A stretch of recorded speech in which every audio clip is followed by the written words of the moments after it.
Ici Satou. Dans les romans, les détectives tombent toujours sur des crimes, au point qu'on surnomme même certains personnages des aimants à mystère. J'envie leur capacité à identifier le coupable à chaque fois, mais je ne voudrais surtout pas être à leur place. De qui ça vient? De la princesse Sistina, on dirait. Ai-je dit à Arisa, qui avait envoyé la lettre du pigeon voyageur. Adultère. Ce n'est pas ça. Tiens, regarde. Une enquête? La lettre demandait de l'aider à enquêter sur les incidents du monstre à la corde rouge. Je croyais que la princesse enquêtait sur la raison pour laquelle les cerisiers ne fleurissent pas. On dirait qu'elle pense que les monstres pourraient y être pour quelque chose. J'ai également montré la lettre à Arisa. Hein? Et moi qui pensais que c'était juste un prétexte pour vous piéger, maître.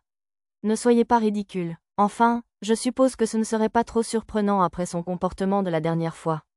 Alors que nous terminions le petit déjeuner, la princesse est arrivée en calèche. C'était un carrosse de 6 places, avec 4 chevaliers impériaux comme garde. Seigneur Satou, je viens vous chercher. La princesse fit un signe de la main par la fenêtre. Ses lunettes, ce jour-là, avaient une monture rose or inhabituelle, sans doute assortie à sa robe couleur cerisier. Mon arme indiqua qu'il s'agissait d'un alliage de minerai cramoisi, qui devait coûter cher. Voyant l'air joyeux de la princesse, Arisa dit aussitôt, « À bien y réfléchir, je viens avec vous. » Et si on aidait mademoiselle Nina et la compagnie Eshigoya?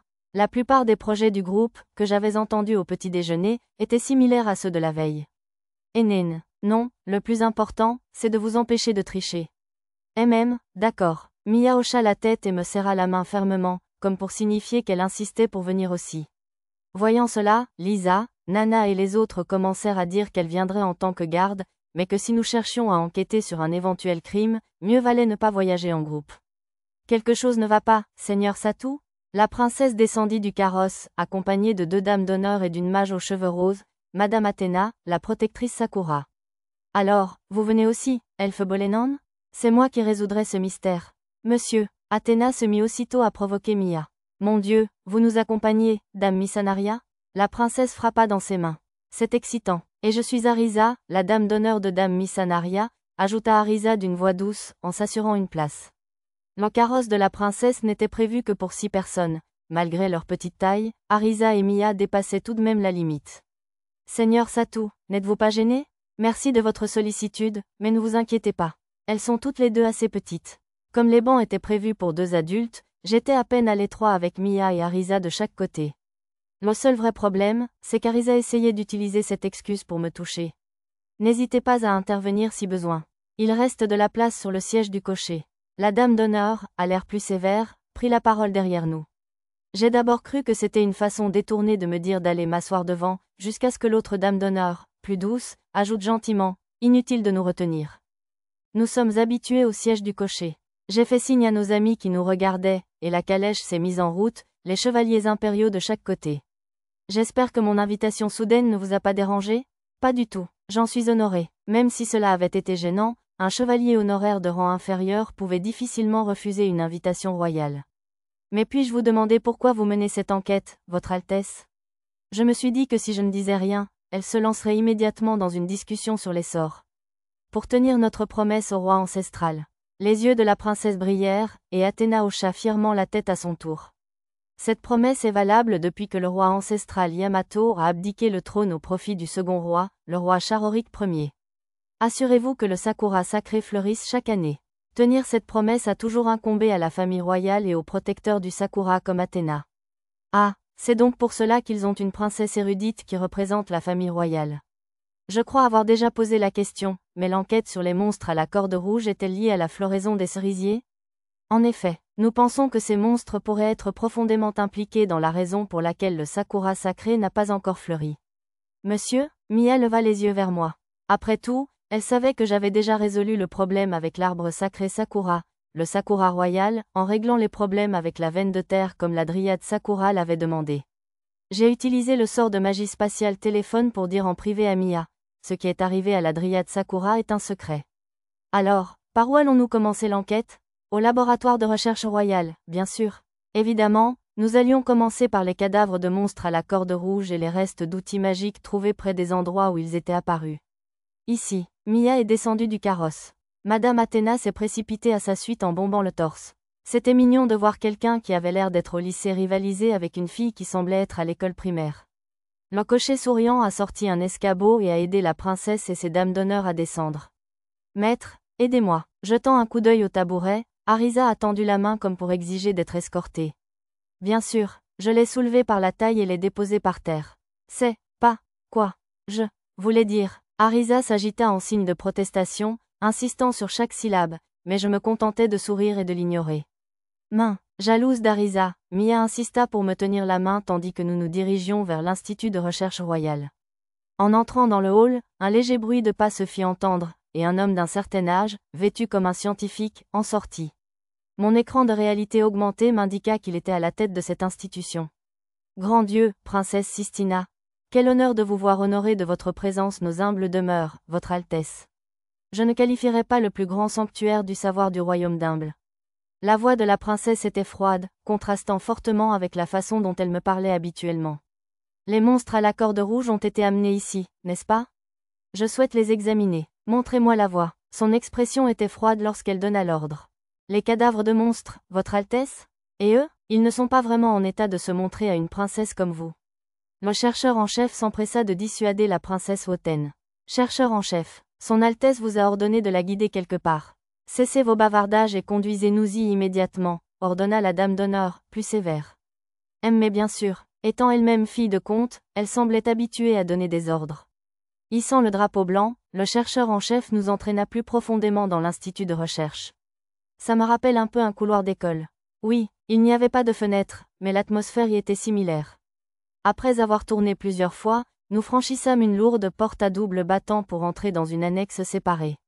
De l'autre côté du couloir se trouvait une pièce de quarantaine, séparée par une vitre, contenant le cadavre d'un monstre en corde rouge. Un chercheur en blouse blanche l'examinait, portant un masque et des lunettes de protection. N'y en a-t-il qu'un seul? Ceux que nous avons déjà examinés ont été envoyés pour élimination. Le chercheur en chef repoussa la question d'Athéna avec irritation. Peut-être nourrissait-il une rancune envers les 33 bâtons Shiga. Déjà, regardez de plus près, votre Altesse. Ce cadavre de monstre a déjà commencé à pourrir. Une fois disséqué, il vaut mieux s'en débarrasser immédiatement. Le chercheur en chef força un sourire. Mais ça ne fait même pas 2 jours. Non seulement la chair et la peau commençaient à ramollir, mais les os étaient si fragiles qu'ils se désagrégèrent au moindre contact du chercheur. Nous poursuivons nos recherches, mais il semble que les monstres à la corde rouge se décomposent et se décomposent anormalement vite après leur mort. C'est un symptôme courant chez les monstres forcés à grandir à grande vitesse par la magie noire. Un chercheur d'élite résolument sûr de lui apparut. Je n'avais jamais entendu parler de magie noire capable d'accélérer la croissance des monstres. Je vous poserai la question plus tard. Et vous, qui êtes-vous? Pardonnez mon intrusion. Je suis l'ingénieur en chef exécutif. Je m'appelle. Ne vous mêlez pas de moi si je ne vous ai pas demandé. Je vais expliquer la situation à son Altesse. Vous n'avez qu'à terminer les papiers à soumettre à son Excellence le Premier ministre. Ah, j'ai ça sous la main. Il ne vous reste plus qu'à le signer, monsieur. Le chercheur en chef fronça les sourcils devant le sourire désagréable de l'ingénieur. Sur ordre de la princesse Sistina, une des dames d'honneur prit les documents des mains de l'ingénieur en chef et les lui tendit. Arisa et Mia voulaient aussi les voir, alors je les ai tenus tous les deux en l'air pendant que nous lisions par-dessus l'épaule de la princesse. Plutôt que de tendre le cou en même temps, j'ai utilisé le sort de magie spatiale clairvoyance pour les lire. Vous avez donc pu deviner l'utilité des objets magiques. En avez-vous un sous la main? Oui, sur ce bureau. Vous pouvez regarder, mais n'y touchez pas. Vous ne pouvez pas nous le laisser casser. La princesse leva brusquement les yeux et lança un regard glacial à l'ingénieur. Toi, là-bas, ne sois pas impoli envers Seigneur Satou, un maître du développement magique. En tant que chercheur, tu devrais lui témoigner plus de respect. Maître, ce petit, enfin, ce jeune homme? Insinuez-vous que vous ne me croyez pas? Alors que le regard de la princesse s'intensifiait, le chercheur en chef baissa précipitamment la tête en guise d'excuse. Ça, il est écrit que c'est un outil d'allumage magique. Oui, c'est vrai, ils étaient tous plus qu'à moitié cassés, mais c'est assez simple à deviner. Le sort de magie pratique signal fonctionne comme une clé d'activation et active le cercle magique ou la rune de retardement à laquelle il est relié. Vous êtes censé être un maître magicien, et vous ne le savez même pas? Oh, eh bien, je suppose que c'est logique. Ils sont passés de mode il y a des siècles. Remarquant le regard agacé de la princesse, l'ingénieur en chef changea rapidement de ton. Avez-vous déjà retardé la dernière ligne d'un chant pour modifier le timing d'invocation d'un sort? Pour faire simple, nous appelons les runes magiques dotées de ce type de fonctionnalité des runes à retardement. Il m'a expliqué qu'elles étaient autrefois largement utilisées au combat ou pour chasser les monstres en toute sécurité. Leur usage est tombé en désuétude car des mages expérimentés ou des monstres à l'œil perçant ont découvert comment les éviter, des techniques ont été développées pour éliminer les runes à retardement dans la zone, etc. De nombreuses personnes les utilisaient encore aujourd'hui, et en fouillant dans mes grimoires, j'ai trouvé plusieurs passages de chants dédiés aux runes à retardement. Tant qu'à faire, je lui ai demandé de m'en dire plus sur l'utilisation de la magie noire pour accélérer la croissance des monstres. Il m'a expliqué que ce n'était pas l'usage prévu du sort, mais un effet secondaire découvert par hasard lors d'expériences à l'Institut Royal de Recherche. J'ai retrouvé le même sort dans l'un de mes grimoires et j'ai pris note de le tester ultérieurement. Mais il n'explose pas si on utilise signal comme clé d'activation? Ce n'est pas un simple signal qui le déclenche. C'est une longueur d'onde spéciale répétée à l'infini. L'ingénieur en chef répondit poliment à la question d'Arisa.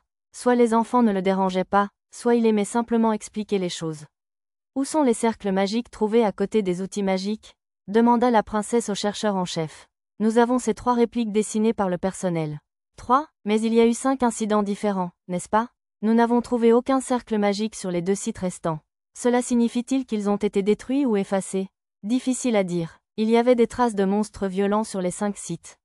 Le chercheur en chef fusilla l'ingénieur du regard pour son interruption.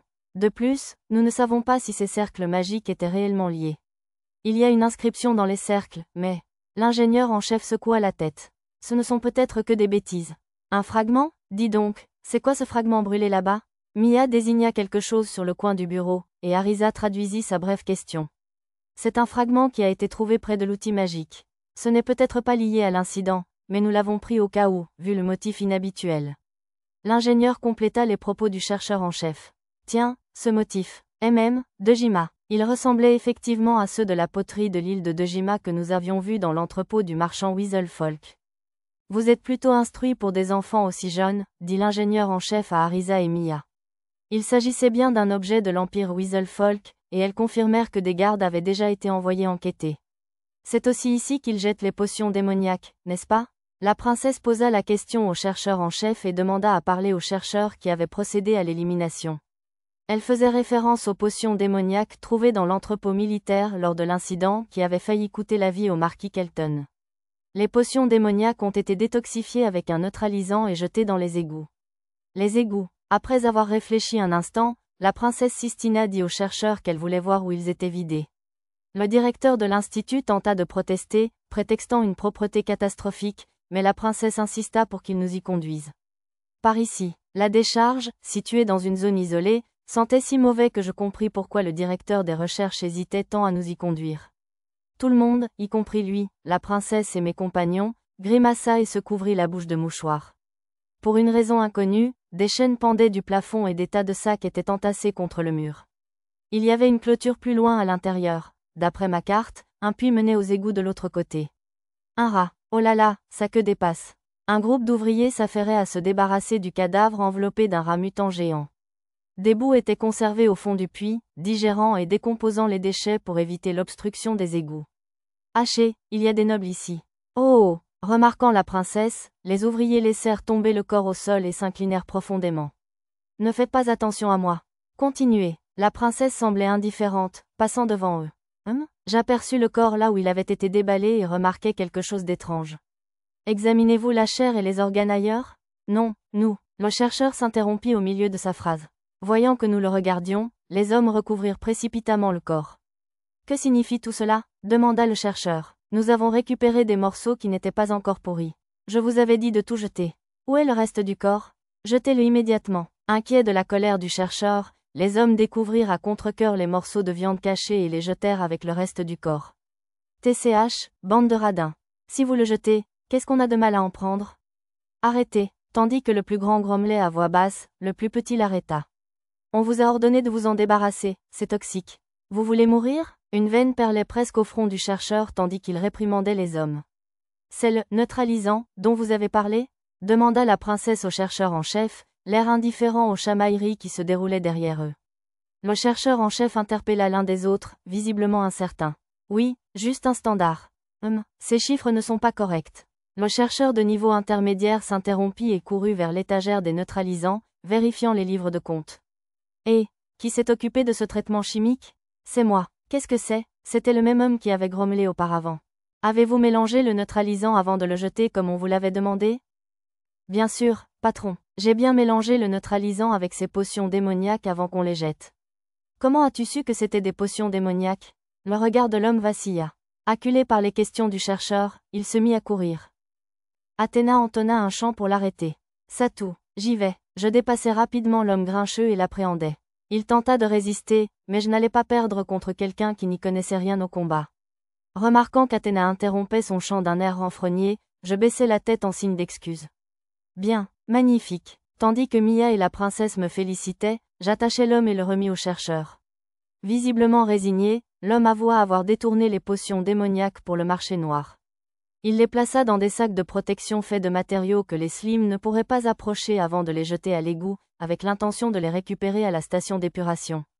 Il avait jeté un peu de neutralisant pour faire croire qu'il s'en était débarrassé correctement, mais apparemment, il s'en était lassé et s'était arrêté à environ 20% de la quantité requise. Qu'est-il arrivé aux potions démoniaques que vous avez prises? Elles n'ont pas fait beaucoup de ventes. La plupart des sacs se sont déchirés et le produit a été absorbé par cette foutue eau. L'homme esquissa un sourire narquois et cracha par terre. C'est laid, chercheur en chef. Je n'arrive pas à croire que vous laissiez d'autres personnes se charger de l'élimination d'une drogue aussi dangereuse. La princesse et Athéna réprimandèrent les chercheurs. Mes plus sincères excuses, Votre Altesse. Une partie des potions démoniaques a fuité à cause de la mauvaise gestion de mes subordonnés. Le chercheur en chef s'excusa, et tous deux inclinèrent la tête. Serait-ce la cause des monstres à cordes rouges? Je ne peux pas exclure cette possibilité. Le chercheur de niveau intermédiaire grimaça. Qu'en pensez-vous? Me demanda Arisa. Je secouai la tête. Les monstres à cordes rouges, surtout ceux apparus après notre rencontre, étaient apparus sans aucun signe préalable sur la carte. S'ils s'étaient progressivement transformés en monstres à cause de la potion démoniaque, ma carte l'aurait détecté. Au cas où, j'ai fait une recherche sur la carte, mais il n'y avait aucun monstre avec un effet de statut de potion démoniaque. Je n'ai pas vu non plus de sac contenant des potions démoniaques. Je consulterai Sa Majesté au sujet de cet incident demain. J'attends une punition appropriée, plutôt que de rejeter la faute sur ceux qui travaillent pour vous. La princesse baissa les yeux vers le chercheur en chef d'un air froid. Elle avait dû dire « demain », exprès pour lui laisser le temps de mettre ses affaires en ordre. Allons-y, Seigneur Satou. Je suivis la princesse hors de la zone de stockage. On va à la station de purification ensuite? Justement, Athéna, répondit la princesse. On y a trouvé des cadavres mystérieux, et c'est aussi le lieu de la deuxième attaque de la Corde Rouge. Maître, là-bas. En quittant l'institut de recherche, un homme habillé de façon suspecte observait notre voiture. Avant aussi, Mia confirma qu'il était là aussi à notre arrivée. Un mendiant, j'imagine, commenta la dure dame de compagnie. Elle avait raison, il appartenait à la guilde des mendiants. Peut-être même recueillait-il des informations sur l'incident de la Corde Rouge à la demande de la compagnie Eshigoya. Quel endroit immonde, ça pue. Athéna fronça le nez, et Mia couvrit le sien d'un mouchoir. L'usine de purification d'eau, nauséabonde, se trouvait au cœur des bidonvilles, qui ressemblaient à une ville complètement différente. Déchets et ordures jonchaient les rues, ainsi que des gens en vêtements sales qui levaient les yeux vers notre calèche avec des yeux noirs. Dis donc, ce n'est pas Lorenz? Une autre calèche était arrêtée à un coin de rue, et à proximité se tenait le cardinal Ozunas de la province de Parion. Je me demande ce qu'il fait? Ah oui, le cardinal. Sa grâce organise souvent ce genre d'œuvres caritatives. D'après la gentille dame de compagnie, entre ses fonctions officielles, le cardinal allait souvent soigner les habitants des bidonvilles qui n'avaient pas les moyens de se payer un médecin ou de faire un don à un temple. Comment savez-vous tout cela? Sa grâce a beaucoup d'admirateurs parmi nous, dame de compagnie, expliqua-t-elle. Il vous ressemble un peu, maître. D'accord. Vraiment? Malgré les propos d'Arisa et de Mia, je trouvais inadmissible de mettre mes loisirs au même niveau que ceux d'un prêtre pieux agissant selon sa noble foi. Qui va là? Nous avons interrompu notre conversation en entendant l'un de nos gardes crier. On entendit le cliquetis des autres chevaliers portant leurs mains à la garde. Chevaliers impériaux? Je suis Haïm des 8 épéistes de Shiga. Je jetai un coup d'œil par la fenêtre et vis Sir Haïm baisser la capuche de son par-dessus et montrer son insigne d'anneau d'épée en s'approchant. Les chevaliers impériaux avaient dû le prendre pour un suspect à cause de l'épée large qu'il portait dans le dos et du par-dessus qui dissimulait son uniforme de chevalier sacré. Dis donc, si ce n'est pas Sir Pendragon. Comment avez-vous pu vous retrouver coincé à garder la royauté jusqu'ici? Sir Haïm, n'est-ce pas un peu impoli? La dame d'honneur, plus sévère, m'écarta et passa la tête par la fenêtre. Désolé, si la princesse Sistina est avec vous, vous enquêteriez sur les Sakura ou sur les incidents de la Corde Rouge, peut-être? J'acquiesçai, et Sir Haïm m'expliqua calmement comment recueillir des informations dans ce quartier. La plupart des mendiants répondaient à toutes leurs questions si on leur donnait une grosse pièce de cuivre ou d'argent. S'il ne savait rien, il vous orientait souvent vers quelqu'un d'autre qui pourrait le savoir. On aurait dit qu'ils étaient plus des trafiquants d'informations que des mendiants. En général, on ne peut leur demander que ce qu'ils ont vu et entendu, mais certains d'entre eux détiennent des informations que les gardes ignorent. Utilisez-les à bon escient. De nombreux mendiants rôdaient autour de la station d'épuration, ce qui en faisait l'endroit idéal pour recueillir des informations. Avant de partir, Sir Haim ajouta : « Soyez prudents, cependant, cette zone est dangereuse. Si vous n'avez plus rien à faire ici, mieux vaut partir rapidement. Nous devrions continuer à avancer, nous aussi. » Après nous être séparés de Sir Haim, nous avons franchi une grille en fer forgé pour entrer dans la station d'épuration. Il y avait plusieurs réservoirs d'eau, et les déchets qui entraient par les égouts s'accumulaient dans une zone séparée. Je ne sais pas comment c'est possible, mais l'odeur est encore pire ici qu'à l'extérieur. Ça pue. Arisa grimaça, et Mia forma un X devant son visage avec ses doigts. Tandis qu'un employé nous faisait visiter le quartier, quelques-uns d'entre nous, comme Mia et la princesse Sistina, commencèrent à se sentir mal à cause de l'odeur. La gentille dame d'honneur utilisa alors le sortilège de la magie du vent, purificateur d'air, à plusieurs reprises. Tiens, ça fait beaucoup de déchets. Et des gens, comme l'avait dit Arisa, plusieurs habitants du bidonville s'étaient infiltrés dans le quartier des ordures et fouillaient dans les poubelles. L'entreprise Eshigoya avait créé des emplois, mais visiblement, il n'y en avait toujours pas assez pour tout le monde. Peut-être devrais-je créer une ville minière entière, ou quelque chose où beaucoup de gens pourraient gagner décemment leur vie. En consultant la carte, à quelques jours de marche de la capitale royale, je découvris une zone plate parfaite pour fonder un nouveau village, et des montagnes où l'on pouvait trouver des filons de fer et de métaux précieux en profondeur. Il faudrait que j'en parle à la directrice Eleuthérina. C'est dans ce réservoir de purification que le corps a été retrouvé. L'employé désigna du doigt un énorme réservoir d'une 50aine de mètres de diamètre.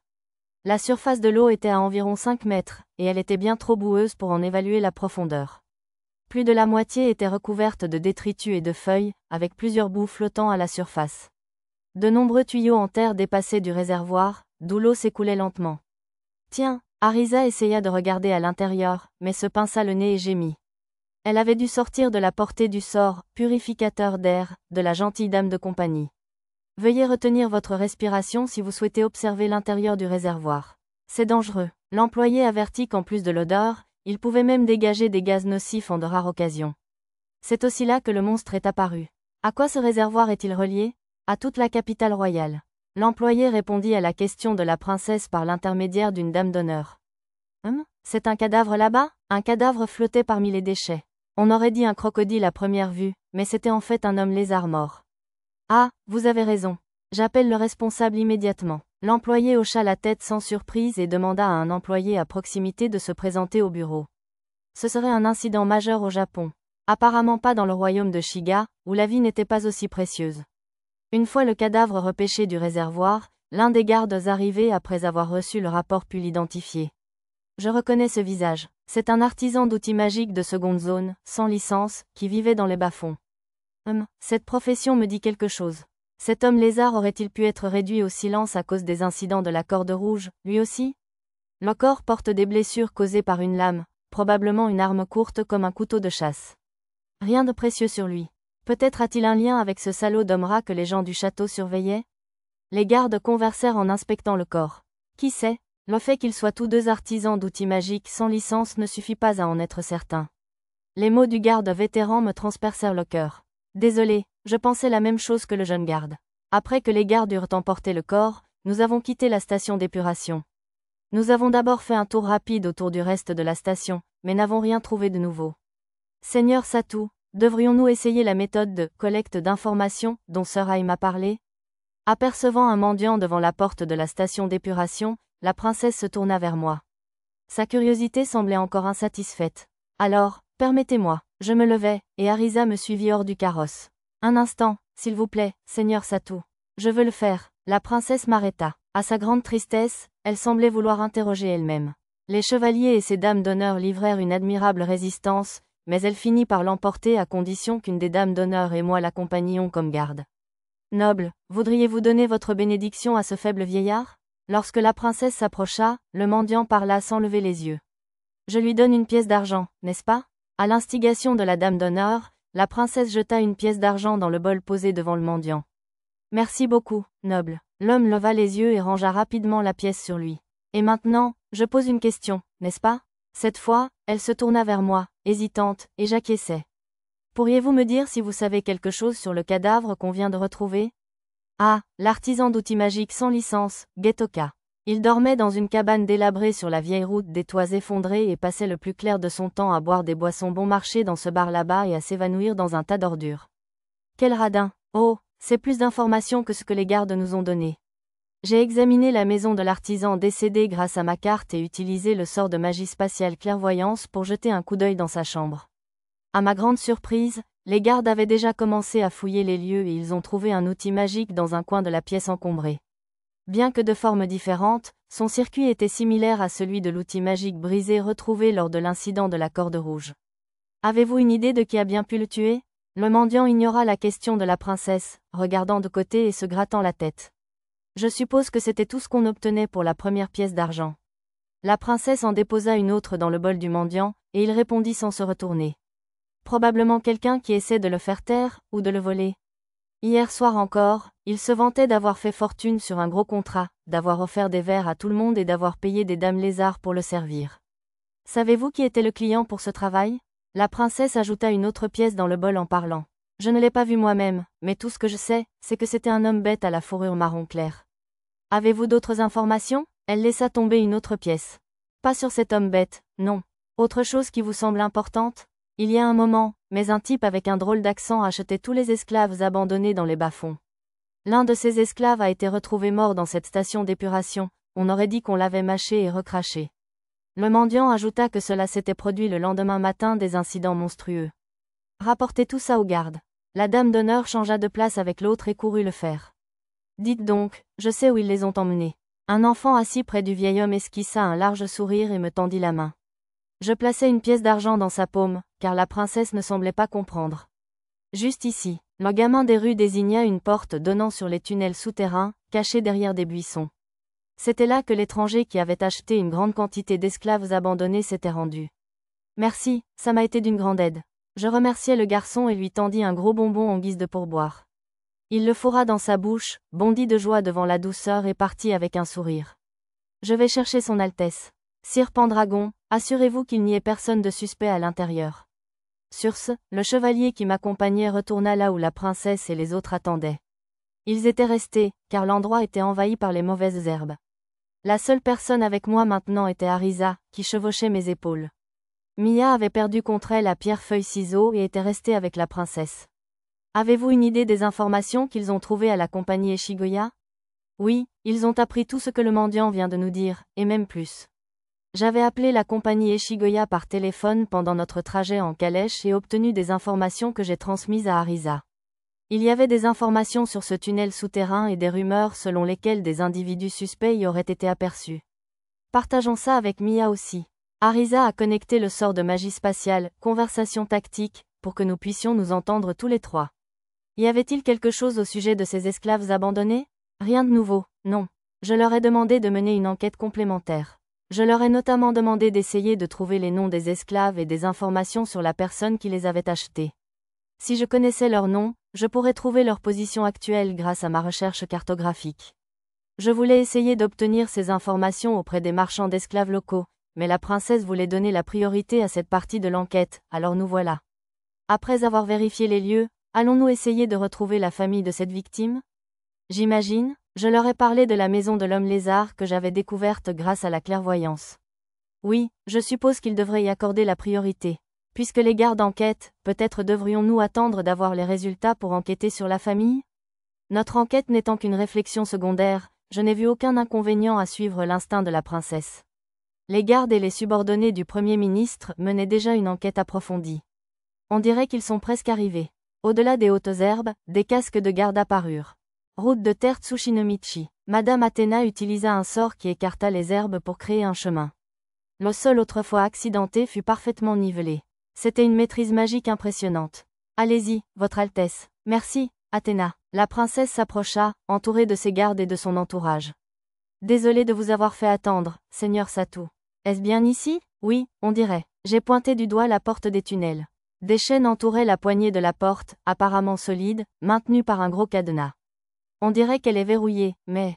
J'ai tiré légèrement sur les chaînes, et elles se sont brisées avec un bruit sec. Les chaînes sont devenues cassantes. Un cadenas solide ne sert à rien si les chaînes qui y sont attachées ne le sont pas. Cassantes? L'un des chevaliers impériaux a tiré sur les chaînes, l'air perplexe, mais je l'ai ignoré. Dès que j'ai ouvert la porte, une odeur nauséabonde s'est envolée. Il faudrait une sacrée détermination pour y entrer. Allez, sortez, votre Altesse, veuillez patienter. La princesse a tenté de franchir la porte, mais ses gardes l'ont arrêtée. Pourquoi essayez-vous encore de m'arrêter après tout ce chemin? Comme le dit le dicton, on ne peut espérer gagner un trésor sans entrer dans l'antre du dragon, hein? La princesse prononça quelque chose qui me rappela le proverbe japonais, on ne peut acquérir un tigreau sans entrer dans la tanière du tigre, en entrant malgré les protestations de ses dames d'honneur et de ses chevaliers. Ah, je ne peux pas aller plus loin. Mais elle gâcha quelque peu l'effet en ressortant aussitôt en larmes à cause de l'odeur. C'était sans doute normal. L'odeur qui émanait de l'autre côté de la porte était encore pire que celle de la station d'épuration.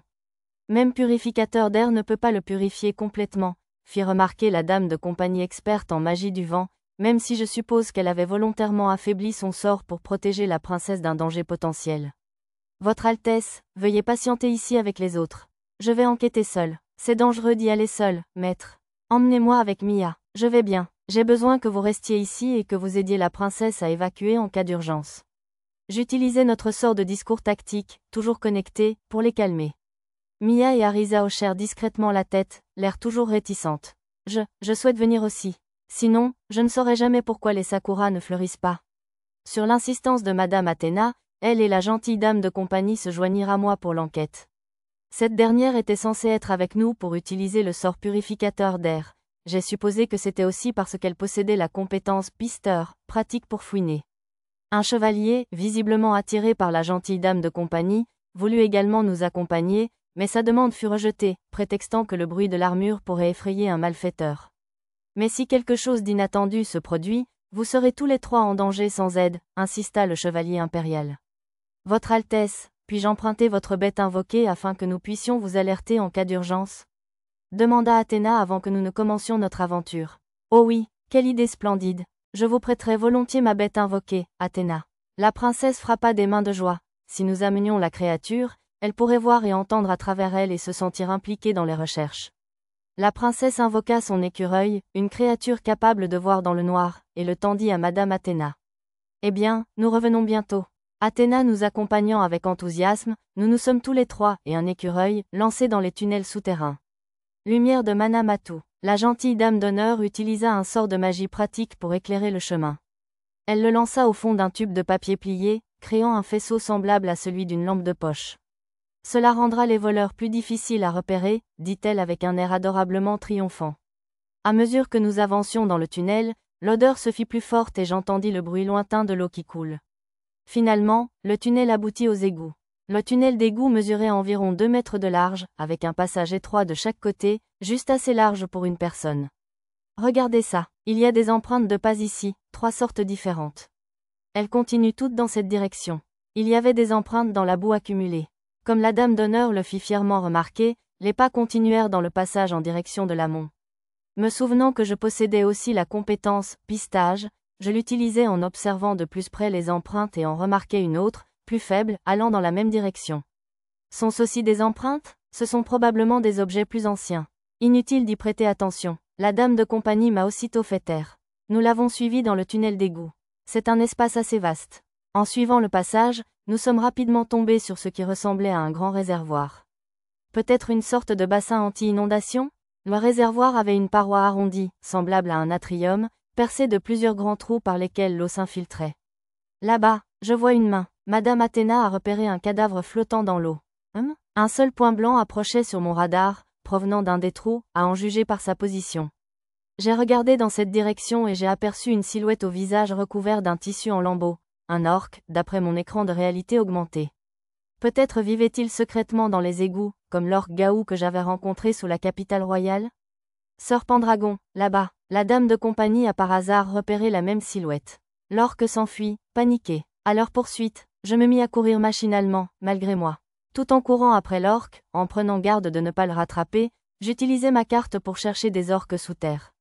Contrairement à l'ancienne capitale, où il n'y avait que Gaou et un autre orque, il y en avait près de 30 sous la capitale royale. Comme Madame Athéna et la dame d'honneur semblaient être restées, je me transformais en Anashi en courant. J'ai perdu l'orque de vue pendant tout ce temps, mais il fut assez facile de trouver la porte secrète dans laquelle il s'était engouffré grâce à mon radar et en suivant ses traces de pas. Désarmant le verrou et les pièges, j'ouvris la porte secrète. Alors que je m'engageais dans un hall plus large, une grille se referma brusquement derrière moi et je me retrouvai encerclé par les orques. Si la plupart des adultes avaient plus de niveau 30, les plus jeunes avaient tous moins de niveau 10. Les femmes se cachèrent dans les maisons, tirant leurs enfants curieux loin des fenêtres. Plus petits que morts aux intrus, plus grands que, les orques frappèrent du pied à l'unisson, brandissant lance et épée. Un orque particulièrement imposant s'avança du groupe. Plus petit que j'ignore sur ordre de qui vous nous avez traqué, mais vous mourrez ici plus grand que, déclara l'orque impérieux. Plus petit que je m'appelle Lifu, du clan du Grand Cochon. Sa Majesté dorée m'a accordé l'épée magique Geyersberg et m'a nommé général seigneur des bêtes. Dégainez votre épée et combattez-moi, et je vous infligerai une mort guerrière. Plus grand que, l'orque Lifu dégaina une épée magique dont le nom évoquait une certaine forteresse intergalactique. Il semblait être le chef de ce village caché. À bien y penser, je me souvenais avoir entendu Gao murmurer son nom dans l'ancienne capitale. Attends une minute, je ne veux pas me battre. Je suis Nanashi, une amie de Gao, l'alchimiste de l'ancienne capitale. Je levai les mains pour prouver que je n'étais pas armée. Tu crois que prononcer le nom de mon ami va émousser ma lame? Apparemment, Gao ne contactait pas Lifu si souvent. Peut-être que le portail de téléportation sous l'ancienne capitale n'était pas relié à cet endroit? C'est vrai, l'UE m'a préparé un plat d'alligator, et on a bu du vin du tueur d'esprits maléfiques ensemble, et tout. On dirait que tu as fait des recherches sur nous, mais... Attends une minute, Lifu. Tu n'as pas remarqué? Il parle notre langue. Une vieille orque apparut et arrêta Lifu pour moi. Et si Gao était même prêt à lui révéler sa réserve secrète de tueur d'esprits maléfiques, il ne pouvait pas être une mauvaise personne. Si tu insistes, matriarche, je vais ranger mon épée pour l'instant. Lifu rengaina son épée magique et me conduisit à une table dans un coin de la place. Qui est cette personne? Il nous a apporté à manger? Des enfants sortirent de chez eux pour me regarder avec curiosité. Tu crois? J'ai faim aussi, j'ai envie de décon. Alors que leur mère tentait de les ramener à l'intérieur, les enfants se plaignirent d'avoir faim. Plus petit que vous manquez de nourriture, plus petit que j'ai bien peur qu'on n'ait pas pu aller et venir beaucoup à cause de quelques individus suspects qui rôdent. Plus petit que eh bien, j'en ai en surplus dans ma boîte à objets dont je pourrais me passer. Plus petit que nous apprécierions. Plus grand que, j'avais des tonnes de légumes du fermier que nous avions engagé à Labyrinth City, et assez de viande et de poissons pour nourrir des villes entières.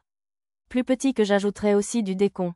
Plus grand que, mes réserves de décon n'étaient pas aussi abondantes, mais j'avais entendu une enfant dire qu'elle en voulait, et l'UE, dans la vieille capitale, avait dit que c'était le plat préféré de la plupart des orques. Plus petit que c'est du décon. Plus grand que, Lifu brandit un radis décon plongé dans la montagne de légumes. Plus petit que Daikun, plus petit qu'on a du décon. Plus grand que, les autres orques se rassemblèrent immédiatement, l'air extrêmement excités. J'imagine qu'ils l'aiment plus que je ne le pensais, presque autant que nous, les Japonais, aimons le riz. Pourquoi as-tu du décon? J'en ai toujours sous la main pour faire des oden. Tu as des oden? L'orque qui s'est approché de moi semblait ravi à l'idée d'en avoir aussi. J'en ai préparé avec mon stock d'oden précuit. C'était délicieux avec du saké Shigan chaud, quand j'ai eu une envie irrésistible au milieu de la nuit. C'est encore chaud? Ça a l'air délicieux. J'ai donné 2 pots pleins d'oden à l'une des épouses d'orques pour qu'elle les distribue à tout le monde. C'est agréable de voir les gens déguster avec plaisir ce que vous avez préparé et s'exclamer à quel point c'est bon, même si c'était peut-être juste parce qu'ils avaient faim. De bonne humeur, j'ai aussi donné ma recette d'oden à cette même orque, ainsi que du varech et d'autres assaisonnements pour préparer le bouillon. Maître, comment ça se passe là-dedans? Atenachi m'a dit que vous aviez couru après une personne suspecte et que vous n'étiez pas revenu. Arisa m'a contacté par Tactical Talk. De toute évidence, la princesse avait eu des nouvelles d'Athéna par l'intermédiaire de la bête invoquée. Désolé, j'ai croisé quelqu'un que je connaissais et je me suis laissé distraire par sa conversation. Ne vous inquiétez pas pour moi, dites simplement à la princesse d'attendre encore un peu. Je reviendrai au plus vite. Quelqu'un que vous connaissiez, dans les tunnels souterrains? Enfin, si vous le dites. Je vous recontacterai si le temps presse. Merci. Comme Athéna et la dame de compagnie devaient être inquiètes, j'ai décidé de m'en occuper rapidement et de rentrer. J'ai cherché Lifu et je me suis dirigé vers lui. Plus petit que merci, Nanashi. Maintenant, nos enfants ne meurent plus de faim. Plus petit que ravi de l'apprendre. Plus grand que, j'ai hoché la tête légèrement et je suis passé au sujet principal. Plus petit que il y a une chose que je voulais te demander, cependant. Plus petit que qu'est-ce que c'est? Plus petit que tu as parlé de personnes suspectes tout à l'heure. Pourrais-tu m'en dire un peu plus?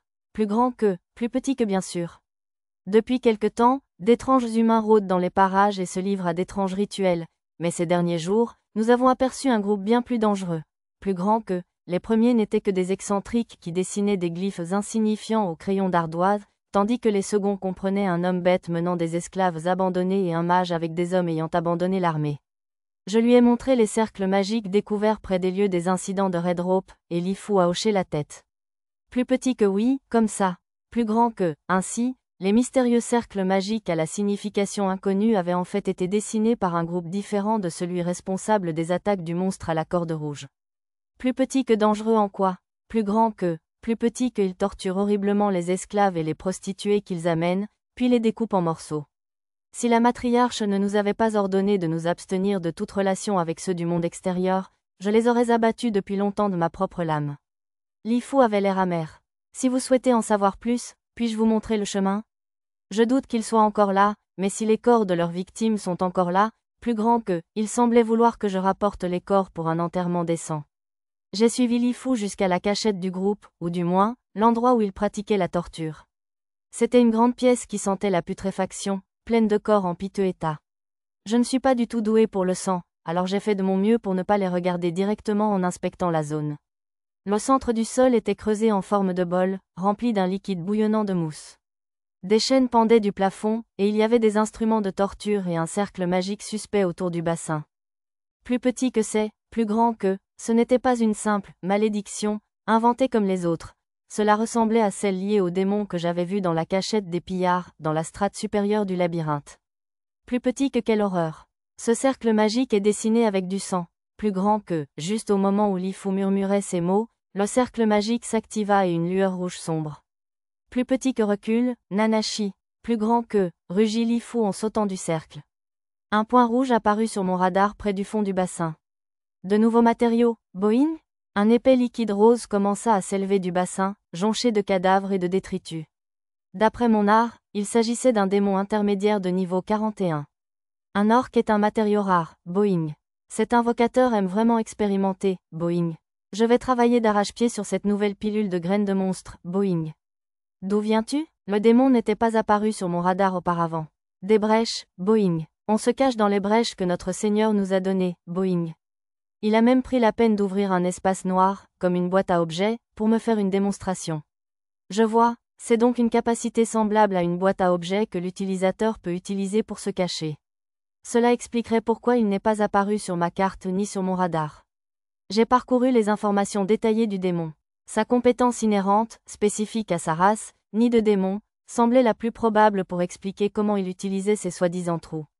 J'ai placé un marqueur sur le démon au cas où il s'échapperait. Tant qu'à faire, j'ai utilisé le langage tactique pour informer Arisa. J'ai trouvé un démon intermédiaire. Je suis sur le point de le détruire.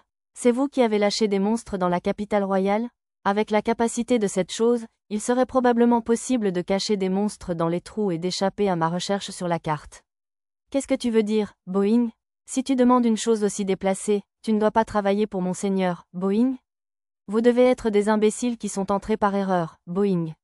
Hors sujet, 1. J'imagine qu'il y avait d'autres moyens de cacher des monstres, comme la magie spatiale avancée. Quitte à invoquer, aucun nom d'invocateur ne figurait dans les informations détaillées de ce démon. Cela signifiait simplement que l'invocateur avait un accord verbal avec le démon, et non un contrôle sur lui. J'ai fouillé ma carte. Il y avait moins de 20 personnes maîtrisant la magie d'invocation dans la capitale royale, dont la princesse Sistina. L'une d'elles a donc dû invoquer le démon ici. Non, je ne pouvais pas l'affirmer avec certitude, car il y avait aussi des objets d'invocation comme celui qui avait servi à attaquer Damelmina, des 8 épéistes de Shiga, à Labyrinth City. Comme si j'allais te le dire, Boing. Le démon à la voix perplexe lança des antennes roses vers moi. Elles se divisèrent en plus petites vrilles juste avant de m'atteindre, se transformant en lames épineuses qui scintillaient comme du métal. Tranche. Lifu utilisa l'épée magique Geyersberg pour couper toutes les antennes aiguisées d'un coup. Plus petit que fragile chose. Tu as fini de recueillir des informations? Plus grand que, la lame de minerai cramoisi s'illumina de la magie de Lifu. Plus petit que ouais, je ne pense pas que ça me dira autre chose. Plus grand que, plus petit que je vois. Alors ça ne te dérange pas que je la coupe? Plus grand que, plus petit que ça me va, mais je croyais que tu n'étais pas censé t'impliquer avec des étrangers. Plus grand que, plus petit que ces règles ne s'appliquent pas aux démons. plus grand que PWYOYO. Le démon part à l'attaque et souleva davantage de slime du sol, prenant une forme que je ne peux décrire que comme une pieuvre instable. Plus petit que style épée orque, troisième forme, trancheur de fer, plus grand que. L'épée de Lifu découpa le démon, mais sa forme amorphe se reconstitua aussitôt. Ça ne sert à rien, boing. Les lames n'ont aucun effet sur moi, boing. Alors que le démon tentait de contre-attaquer Lifu, je le projetais contre le mur d'un coup de pied. Inutile, boing. Les coups ne m'affectent pas non plus, boing. Le démon rebondit comme pour nous provoquer. Cependant, sa barre de vie avait baissé suite aux 2 attaques. Il devait y résister, mais dire qu'elle n'avait aucun effet était du bluff. Plus petit que enchantement de flamme Matoenba, plus grand que, Lifu créa des flammes qui s'enroulèrent autour de la lame de minerai cramoisi, très résistante à la chaleur, comme un serpent. Je suppose qu'il comptait combattre le slime par le feu. PWYOYO. La surface du démon Boing ondulait et d'innombrables pics fusaient vers Lifu. Plus petit que de tels mouvements ne pourraient jamais vaincre un chevalier de sa majesté dorée. Plus grand que, Lifu utilisa une maîtrise de l'épée et des mouvements corporels impressionnants pour parer de justesse et éviter toutes les attaques. Plus petit que style d'épée orque, 6e forme, brise-flamme, plus grand que, Lifu utilisa son épée magique entrelacée de flammes pour trancher et brûler le démon Boing qui tentait de se rapprocher de lui. BZZOO. Le démon hurla de douleur. Fais plutôt bien, Boing. Mais ne sous-estime pas les démons, Boing. Du sang coula du flanc de Lifu. Plus petit que Enen, alors tu m'as coupé comme je t'ai transpercé, plus grand que, Lifu s'interrompit, crachant du sang et se tenant le flanc. Plus petit que Poison, la lâcheté typique des démons, plus grand que, c'est comme ça, les démons, Boing. Continue à me montrer ton délicieux mépris et ta rage, Boing. Le démon reprit sa forme intacte. Où est passé l'autre, Boing? Juste là. J'utilisais, téléportation, pour me faufiler jusqu'au démon en un éclair et le couper en 2 avec Clédiam celui. Les lames B n'ont aucun effet, beau. Ensuite, j'utilisais le sort gel d'eau sur la surface agrandie où je l'avais coupé. BYZZOO. Le démon hurla de nouveau. Ce n'est pas suffisant pour me geler, Boing. Tandis que le démon fulminait, j'activais gel d'eau encore et encore. Par précaution, j'y ajoutais quelques drains de mana pour lui voler sa magie tant qu'à faire. Je ne vais pas geler, Boing. Je jure que je ne vais pas geler, Boing. La majeure partie du corps du démon s'était figée, tandis que le démon se répétait avec délire. Plus petit que alors je vais devoir te briser, plus grand que, l'épée magique Geyersberg de Lifu trancha le démon gelé, le réduisant en miettes. Plus petit que est le poison, plus grand que, plus petit que les antidotes sont indispensables quand on vit ici.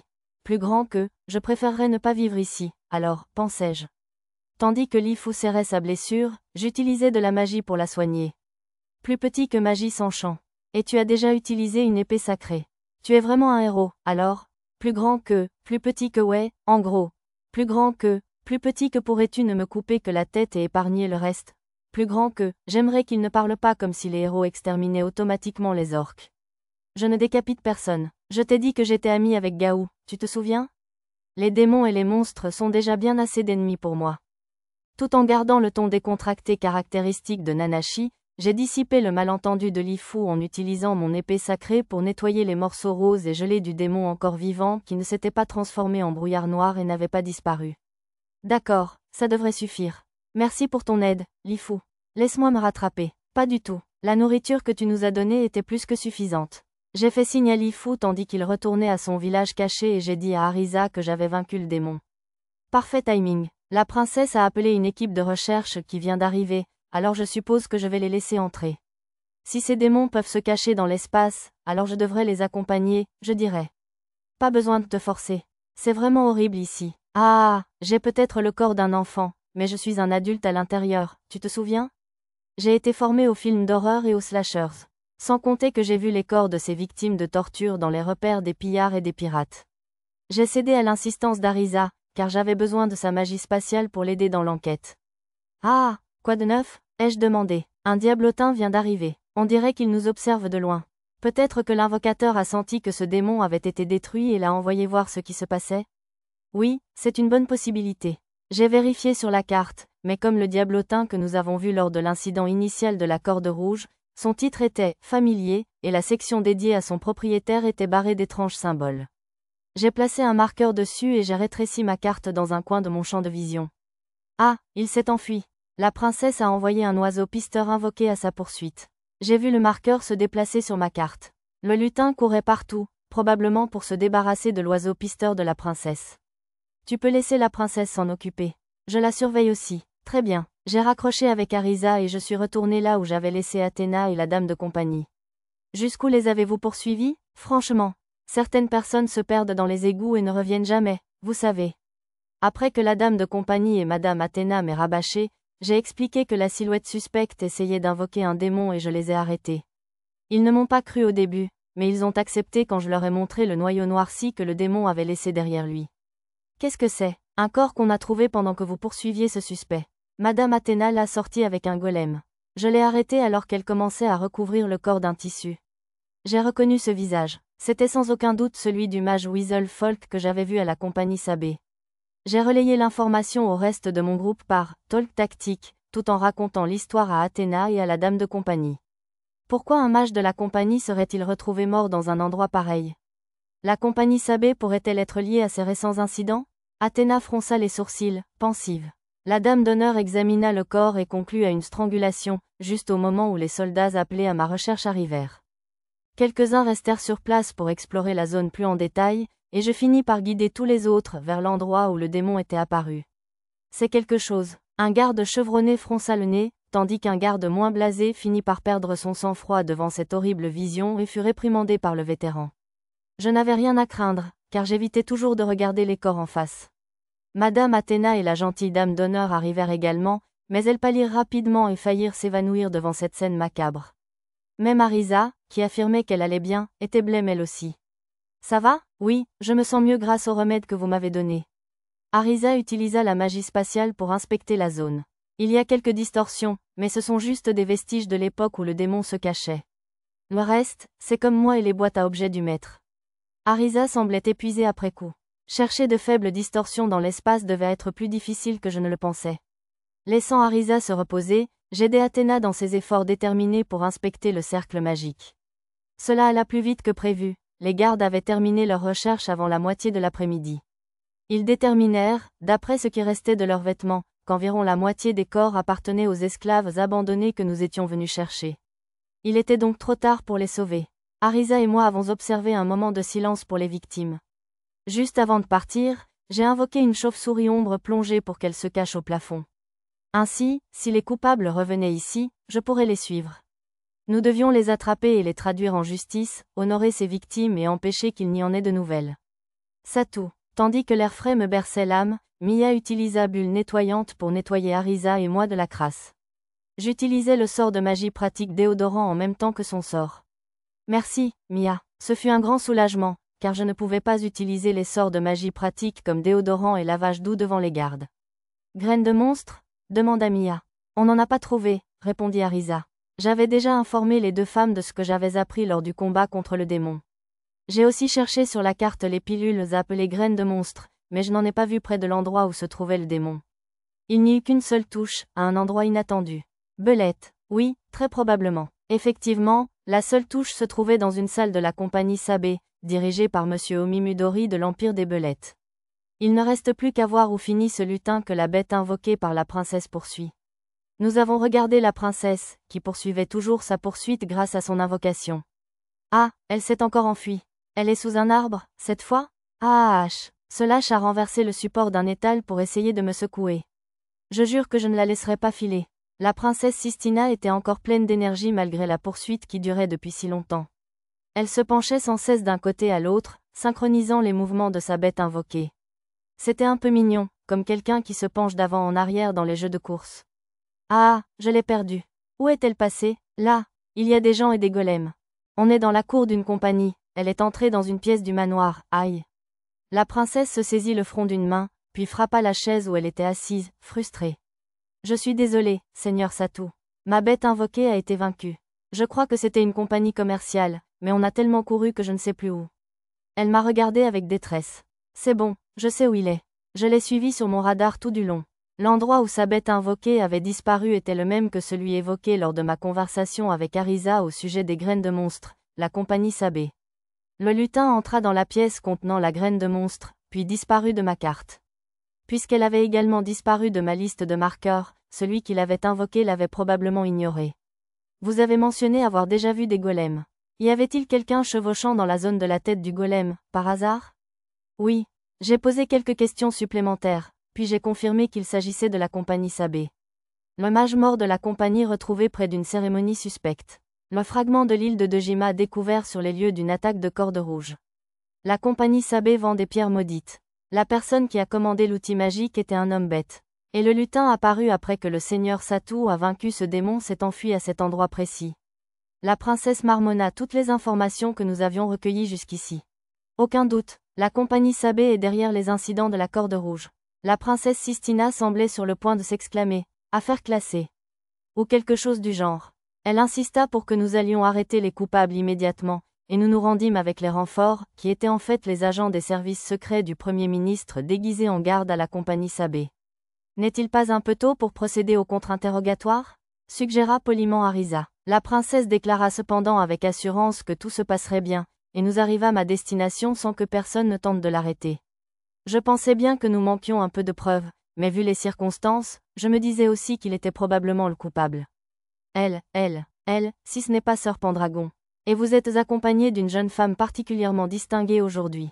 Rebonjour, monsieur Omimudori. Je vous remercie de nous recevoir si vite. Dès notre arrivée, nous avons rapidement pu obtenir un rendez-vous avec monsieur Omimudori grâce au pouvoir royal de la princesse. 2 agents des services secrets nous ont également accompagnés. Son Altesse m'a demandé de l'accompagner aujourd'hui, car je suis une de vos connaissances. Je le croyais lié aux incidents du cordon rouge, mais j'ai préféré préserver les apparences pour le moment, au cas où. Cependant, Seigneur Satou, de telles formalités sont superflues. La princesse mourait d'envie de porter une accusation. Elle bondit de sa chaise et pointa son éventail plié vers monsieur Omimudori. Notre affaire concerne les incidents du monstre du cordon rouge. Vous êtes au courant, j'imagine? Les monstres du cordon rouge? Oui, bien sûr. Monsieur Omimudori semblait ignorer de quoi elle parlait. Alors vous avouez être le cerveau? Interpella la dame d'honneur, parlant au nom de la princesse. Le cerveau? Monsieur Omimudori inclina la tête. Que voulez-vous dire? Le cerveau qui a lâché les monstres à la corde rouge dans la capitale royale, bien sûr. Tiens, j'ai bien peur de ne pas comprendre de quoi tu parles. J'étais impressionné par sa capacité à répondre si calmement, entouré de gardes et de chevaliers impériaux. Ouais, le coupable doit faire l'idiot au début. Scène d'accusation. Important. Arisa et Mia ajoutèrent discrètement un commentaire qui ne collait pas vraiment à l'ambiance. Avez-vous des preuves ou des témoignages? Ou dois-je subir un interrogatoire avec un analyste? Ah oui, j'avais oublié que ce monde a des analystes capables de dire si quelqu'un ment.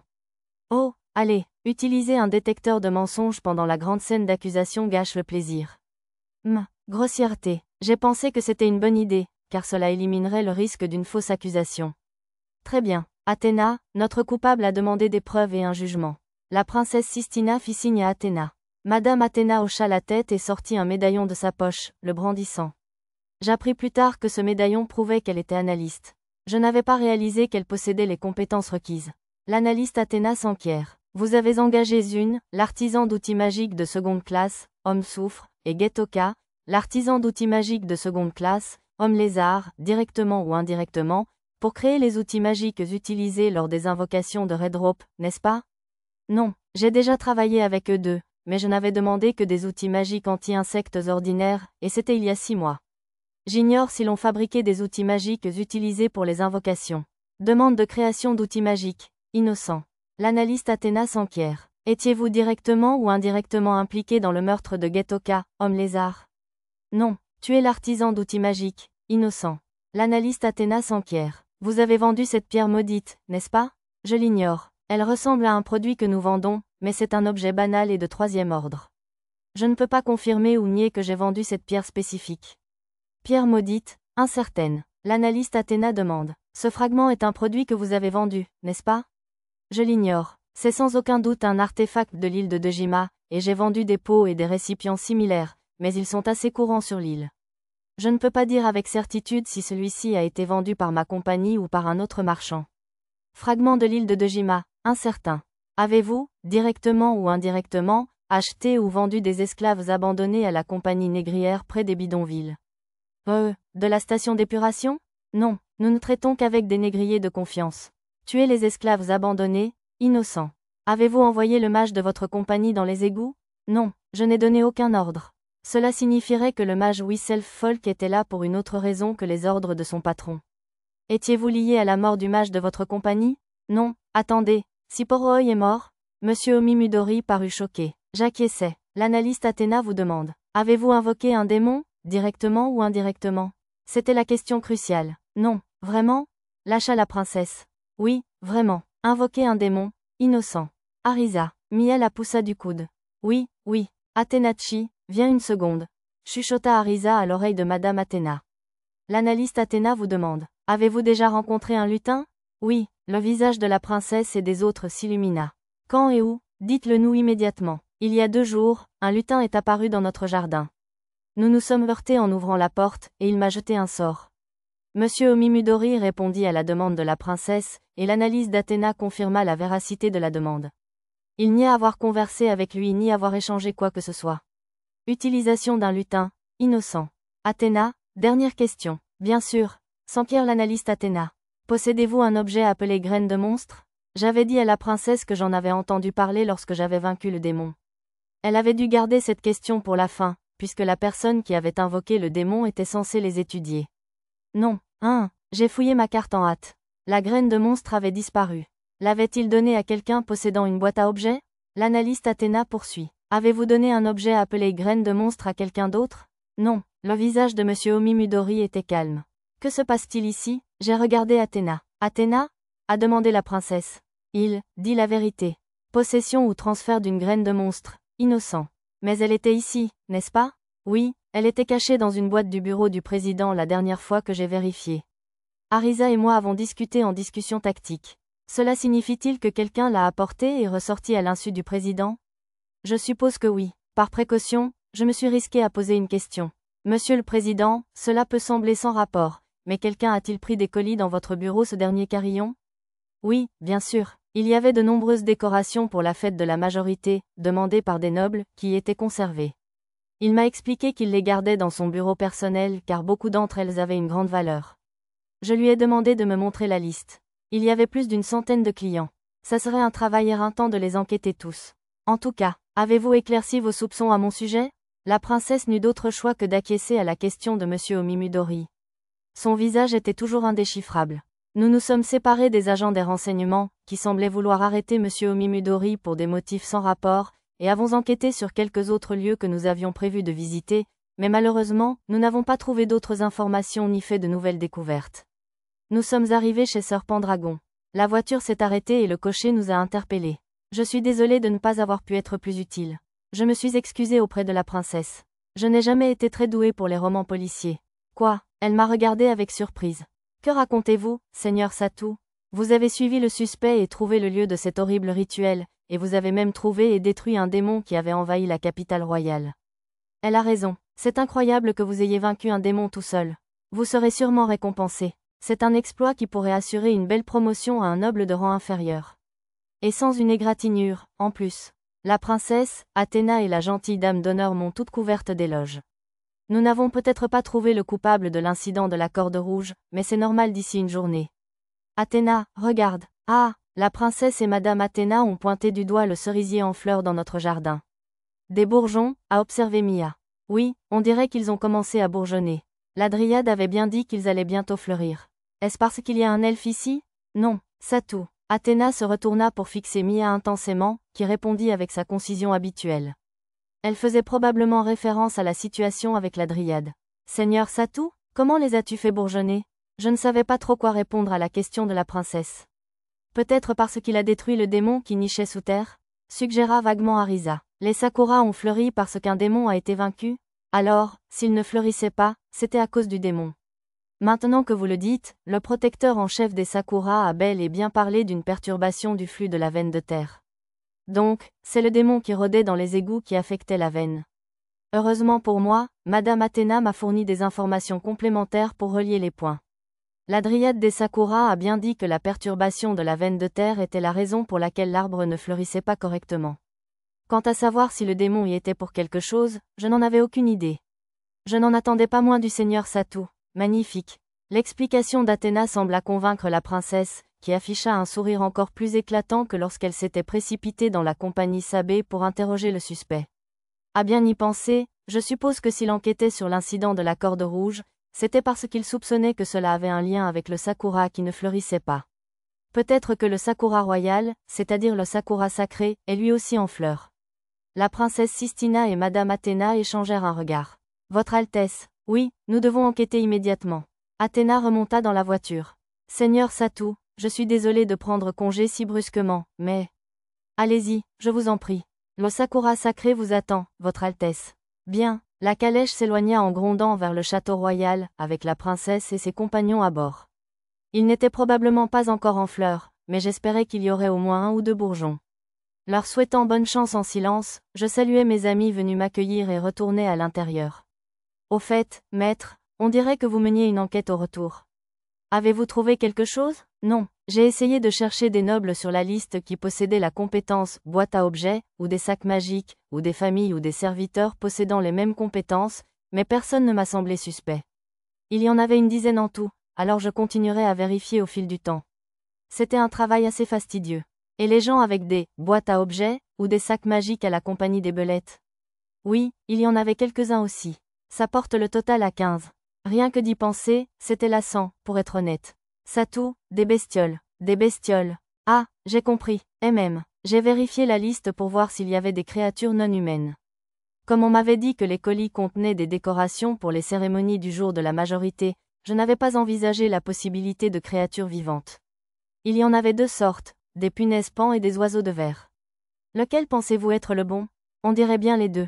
En vérifiant avec mon sort de magie spatiale, clairvoyance, j'ai constaté que les paniers contenant chacune des créatures étaient jonchés de restes de pilules.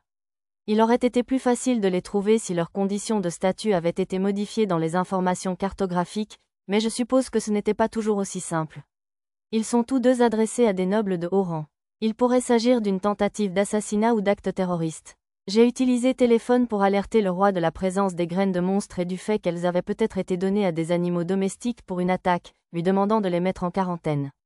Il ne reste plus que la clé d'activation, ce truc dont parlait le chercheur royal. Un outil magique qui envoie des signaux pour activer d'autres outils magiques. En supposant que le sort de magie pratique signal serait utilisé pour les activer, et si la personne qui les a créés s'en tenait au principe de base. Je les ai trouvés. En cherchant des appareils utilisant des oscillateurs à quartz dans leur circuit pour envoyer des signaux, j'ai trouvé plusieurs indices. Une grande quantité était cachée dans l'entrepôt d'un marchand.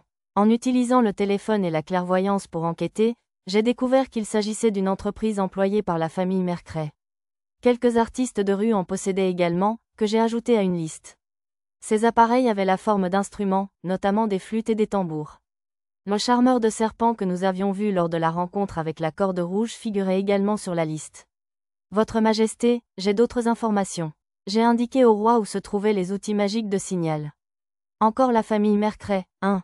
Ah oui, les suspects poursuivis par les gardes après l'incident de la corde rouge ont aussi parlé de la famille Mercret.